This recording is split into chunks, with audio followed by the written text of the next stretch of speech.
you have not got a job, you are a worthless human being. Consume, consume, consume until we have no planet left to consume.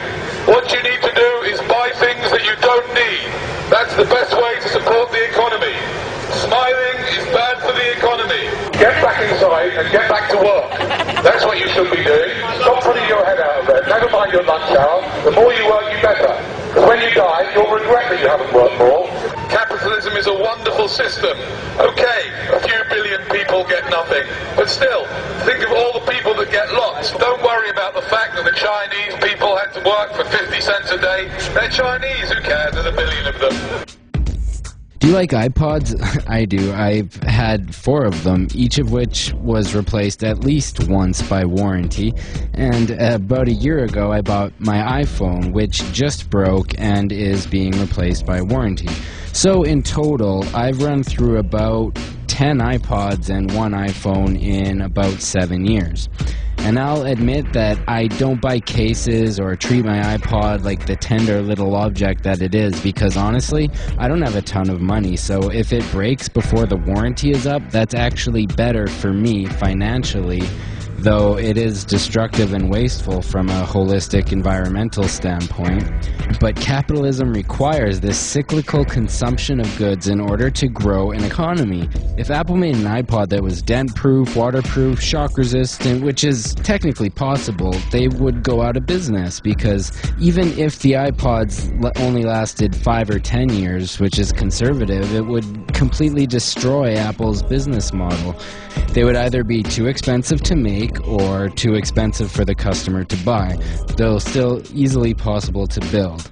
See, efficiency is the enemy of capitalism. Without using inferior quality parts and designs that break down quickly, Apple wouldn't even be able to sell enough iPods to fund the research and development necessary to make iPods. When the ultimate goal is making money, the question for a company becomes not how can I make the best, longest lasting product, but how can I balance the quality of the product with the profit I will be making from it. The obvious goal of any company within capitalism is to increase efficiency in their manufacturing or whatever they do. And this makes sense because who doesn't want to increase efficiency? The problem comes in, at least for capitalism, because machines routinely show their cost efficiency over human labor in almost every sector of every market. Thus, in order to gain ultimate efficiency, a company would have to fire as many employees as possible and replace them with machines. But then these employees will no longer be making a salary and can no longer afford to purchase any of the products that the machines make. Proponents of capitalism often cite the profit motive as if it's the only possible motivating factor that pushes progress. This is historically and blatantly false, as many of the greatest inventions and ideas from our past did not come from people looking for profit. Also, millions of people volunteer for countless causes all over the world, and many more would volunteer were they adequately fed, sheltered, and free of wage slavery. The profit motive does push society to a degree, but it also incentivizes greedy business practice, human rights violations, monopolistic tendencies, and the fear of losing wealth leads rotating wealthy CEOs and corporate control groups to push media fear and large-scale propaganda campaigns on the public in order to maintain their status. Simply put, we have empty homes beside the homeless, closed down factories, willing workers, plenty of resources to go around, yet over 1 billion people starving. And we've been trained to blame the victims. We say, if only they'd worked harder, been more competitive, or had a better outlook on life, they'd be millionaires, right? Or at least middle class, but I think we all know that's bullshit. If you were born without any access to food or money, you're going to starve. Our markets have created this box of false scarcity that pits us in competition against one another for resources that we could and should all have access to.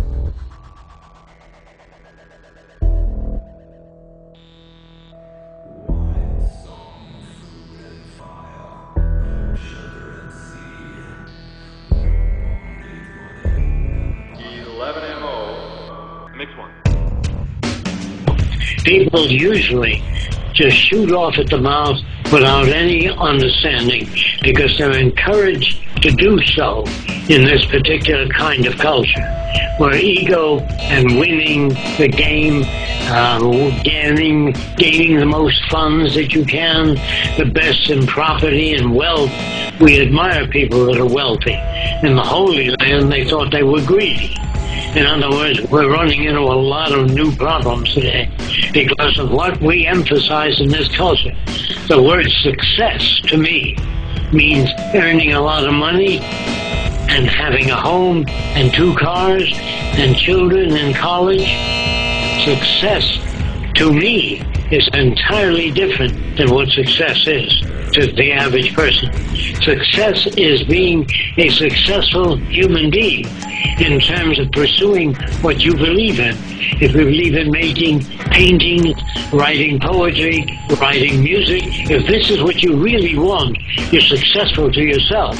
But to be successful to a culture means to sell yourself short of what you really want. If I may, I, for one, have never advocated passive anything. I am with Mr. Jinnah. We must never submit to such laws. Ever.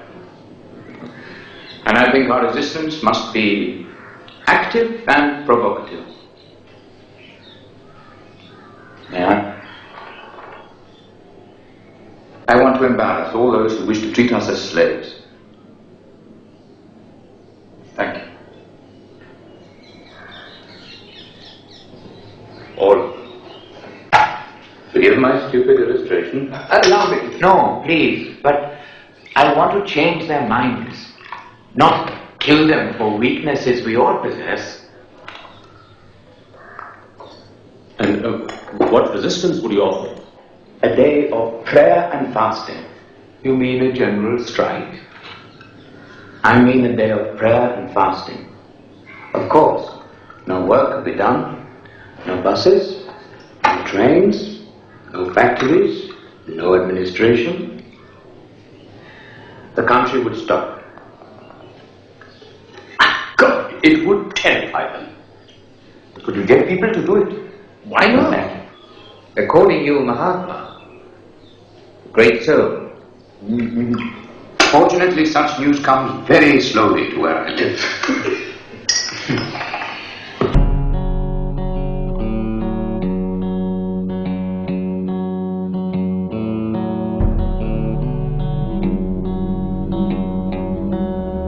Now, my grandmother was a wonderful person. She taught me how to play the game Monopoly. She understood that the name of the game is to acquire. She would accumulate everything she could, and eventually she became the master of the board. And eventually, every time, she would take my last dollar, and I would quit in utter defeat. And then she would always say the same thing to me. She'd look at me and she'd say, "One day, you'll learn to play the game." One summer, I played Monopoly with a neighbor almost every day, all day long. We'd play Monopoly for hours. And that summer, I learned to play the game. I came to understand the only way to win is to make a total commitment to acquisition. I came to understand that money and possessions, that's the way that you keep score. And by the end of that summer, I was more ruthless than my grandmother. I was ready to bend the rules if I had to win that game. And I sat down with her to play that fall. I took everything she had. I destroyed her financially and psychologically. I watched her give her last dollar and quit in utter defeat. And then she had one more thing to teach me. Then she said, "Now it all goes back in the box." All those houses and hotels, all the railroads and utility companies, all that property and all that wonderful money. Now it all goes back in the box. I didn't want it to go back in the box. No, she said. None of it was really yours. You got all heated up about it for a while. But it was around a long time before you sat down at the board.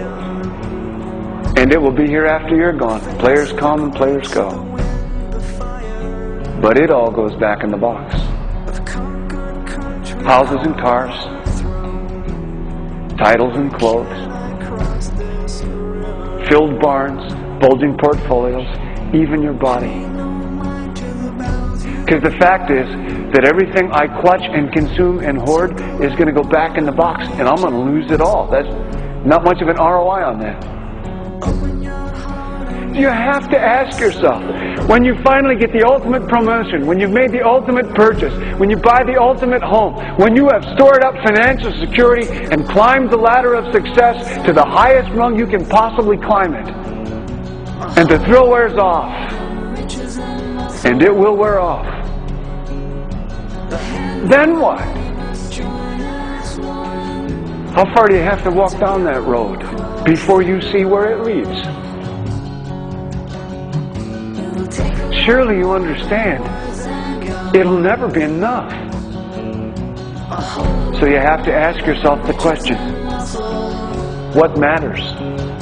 The hands of the many must join as one, and together we'll cross the river.